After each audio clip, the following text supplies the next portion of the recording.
So with that, I would like to welcome our first speakers onto the stage. One of these speakers was actually sitting in the audience last year, and he hadn't started the project at all. He wasn't exactly sure what, how it was going to work out, what the steps would be, what the use case were. And I'm delighted to say that he's actually here now on the stage, able to tell that story. So we're kicking off with talking about voice, and I'd be delighted to welcome Jonathan and Dennis from DHL. Welcome.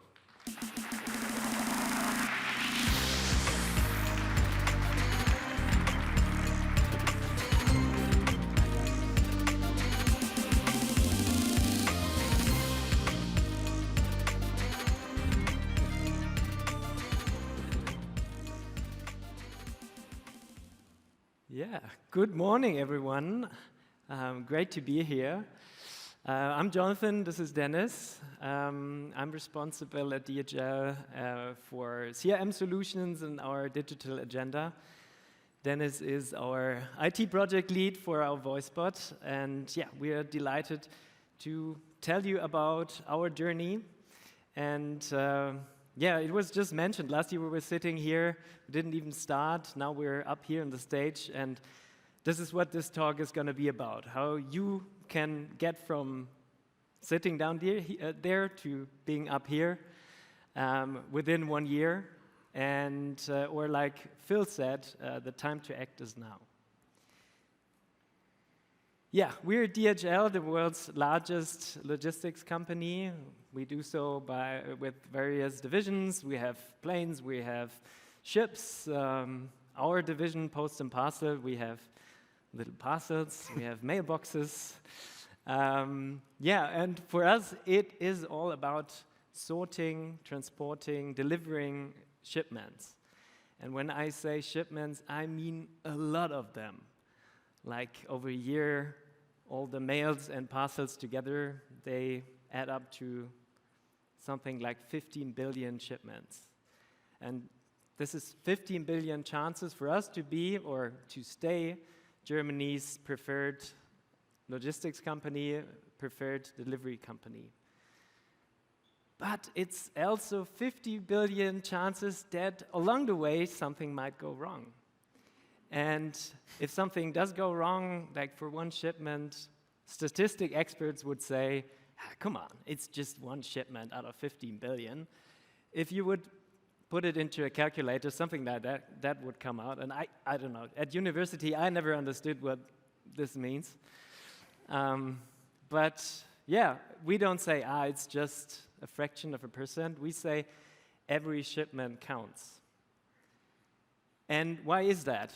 We have our business customers on the one hand, and for them it's important that we offer competitive fees, that we offer good quality. For them it's often a mass business, but on the other hand we have our private customers, our recipients, and for them what's ever in this tiny box can mean the world to them. This can be the gift for their children, their wedding dress, something that they just can't miss. And so if something goes wrong along the way, we are in this tension between having a mass business and having this high emotional value. And the only way to kind of bridge this tension is to have very good customer service and to have digital customer service. And digital customer service for us was one of the most important drivers to become the best in industry customer service.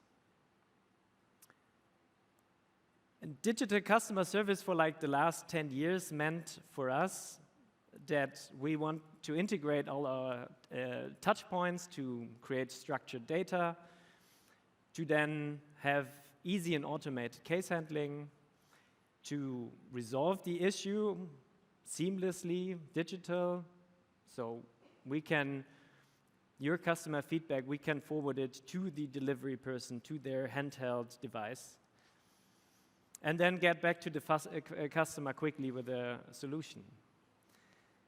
There was only one problem with this vision, and that's that the call channel kind of never fitted into that. It was never digitally integrated. So when we were here last year, we were thinking about, what can we do? Guten Tag, ich bin Jana, Ihre virtuelle Serviceberaterin von Deutsche Post und DHL. Schön, dass Sie anrufen. Was kann ich für Sie tun? Yeah, what can you do for us, Jana? Jana, that's our virtual assistant, and yeah, last year we decided, okay, let's do this, let's act now. And what were the objectives? For us, it was to improve customer experience in our most frequented, most important private customer channel. It was to act now on the AI revolution, and also we have huge demographic effect for our company. We have 20% of customer service going into retirement by 2030. And we want to compensate by automation, and we wanted to do that quickly. So we said, in year one of the project, we want to realize savings. We want to have real impact out of this project. So real impact and getting up on the stage within 1 year requires a clear plan and a ludicrous, a very crazy timeline. So we had to find the right partners. Then we had to quickly bring the most important use case live and then expand it using real customer feedback. And then scale to 100% of all the private customer calls and have all the calls on the same platform to start the customer experience revolution. So I said 1 year, I said we wanted to be fast. That meant 1 day to find the right partner. That means 4 months to bring the first use case live, and after 7 months, we want to be at 100%. Finding the right partner, being a huge enterprise within 1 day, how does that work? Well, okay, it wasn't only 1 day, but so we did a lot of reference calls, talked to other customers. We read the Gartner report that was mentioned, and we identified our top 2 companies. And now the 1 day comes in place. We invited them to Bonn to our DHL tower and locked them into the tower from 8 in the morning till 8 at night for 1 day. We turned down the air condition, didn't provide much food. And then in 45-minute sprints, we negotiated with both of the partners, switch from one to the other every 45 minutes. And at 8 p.m. this day, we had our partner, and Cognigy won the tender. And we were able to really start and create value instead of spending months in negotiations and paperwork and so on.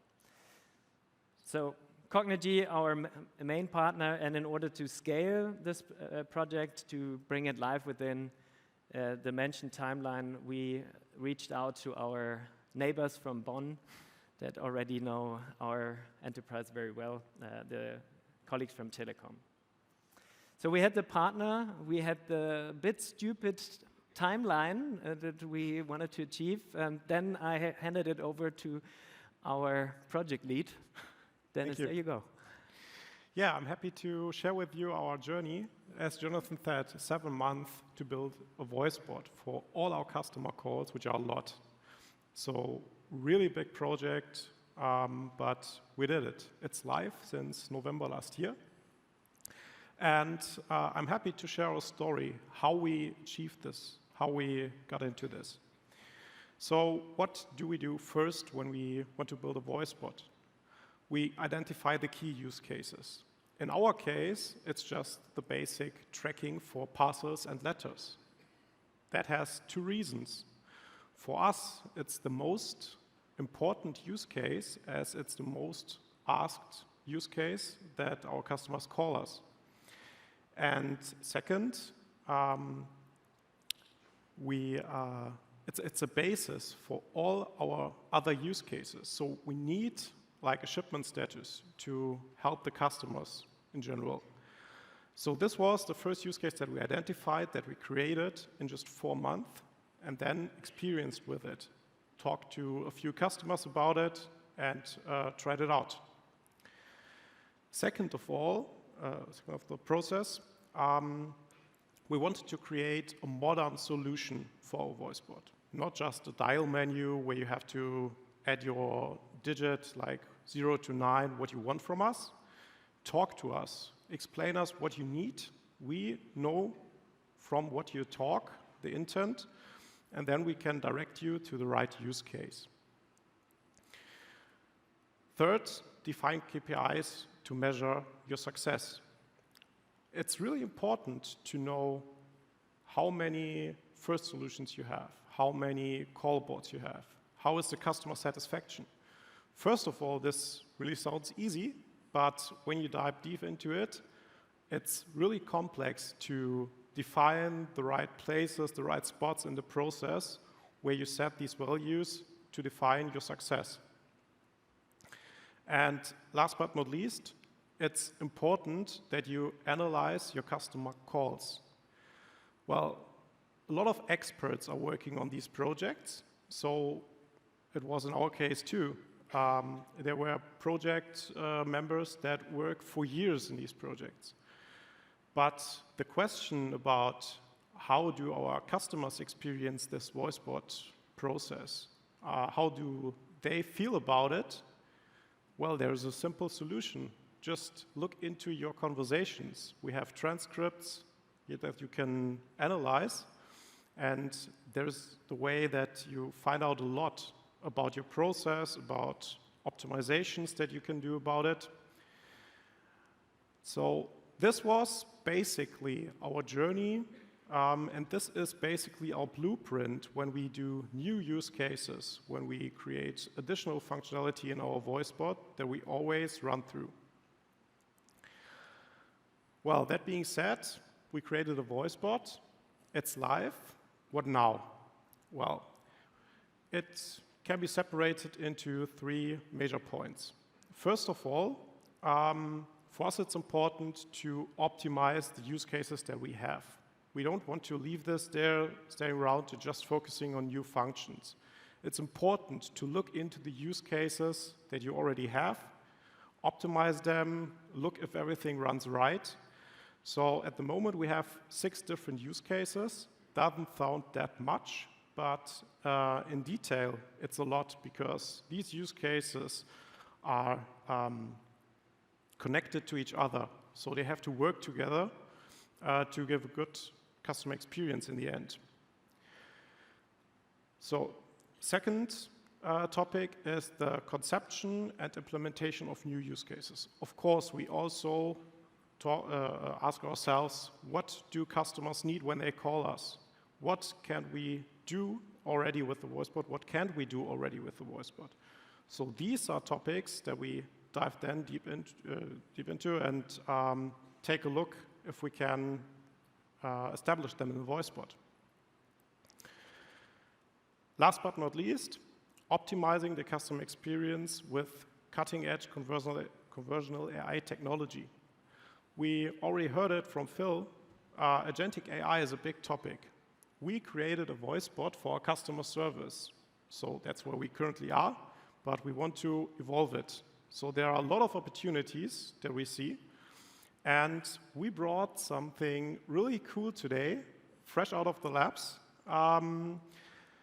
So enjoy the video, and then I will explain a little bit.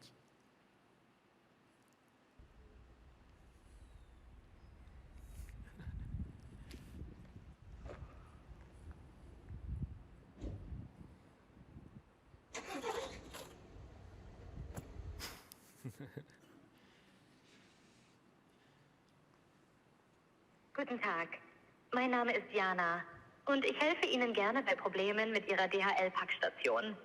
Können Sie mir bitte genauer beschreiben, welches Problem Sie mit der Packstation schon haben? Hey Jana, sorry, can you please switch to English? Sure. Welcome to DHL.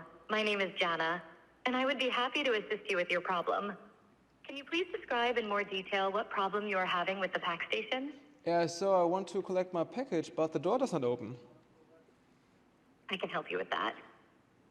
Could you please provide me with the 3-digit number of the pack station you are using? Yeah, that's 142.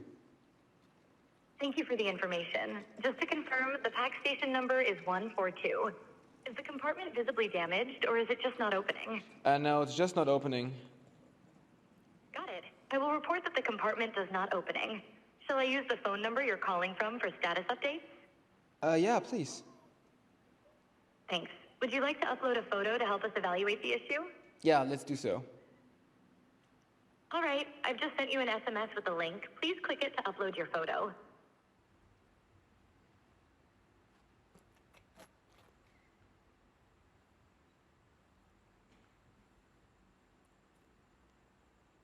Lovely.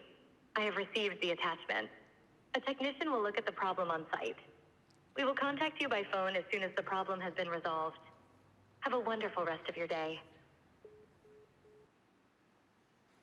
So what you just saw is a demo. Of course, it's fresh out of the labs. It's not in production so far, but what you just saw is live. So that's something you can do with agentic AI. And what really fascinates me about it, we just created this in 3 days. It's really great. So shout out to Cognigy. Thanks for that. And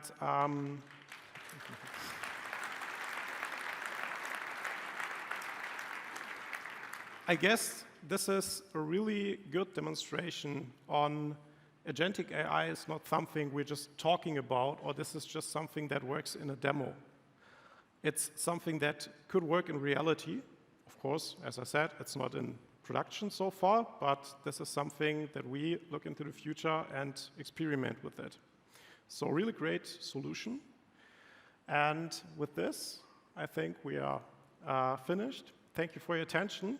And I guess we have a Q&A panel now.